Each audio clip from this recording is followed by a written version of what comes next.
ఇండియాలోని రాజకీయ నాయకులు ఓన్లీ రాజకీయాలు మాత్రమే కాదు, నేరాలు కూడా చేస్తారు.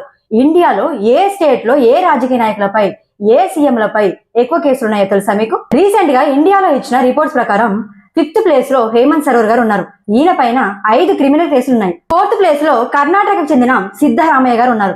ఈయన పైన 13 క్రిమినల్ కేసులు ఉన్నాయి. 3rd ప్లేస్ లో ఆంధ్రప్రదేశ్ కు చెందిన చంద్రబాబు నాయుడు గారు ఉన్నారు. ఈయన పైన 19 క్రిమినల్ కేసులు ఉన్నాయి. అండ్ 2nd ప్లేస్ లో తమిళనాడుకు చెందిన ఎంకే స్టాలిన్ గారు ఉన్నారు. ఈయన పైన టోటల్ గా 47 క్రిమినల్ కేసులు ఉన్నాయి. అండ్ దేశం మొత్తం మీద క్రిమినల్ కేసులో తెలంగాణకు చెందిన మన సీఎం రేవంత్ రెడ్డి గారు మొట్టమొదటి ప్లేస్ లో ఉన్నారు. మొత్తం మీద ఆయన మీద 89 క్రిమినల్ కేసులు ఉన్నాయి. ఇదంతా మాకేమి చెప్తున్నారు అనుకుంటున్నారా?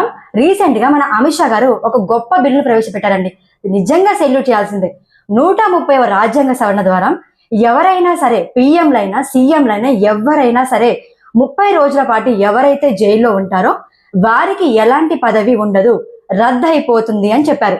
ఈ విషయం పైన నిజంగా మీ కామెంట్ల కోసం ఎదురు చూస్తున్నానండి.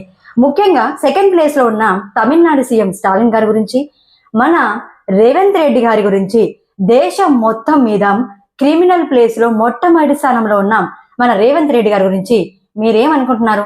ప్లీజ్ కమెంట్లో తెలియజేయండి.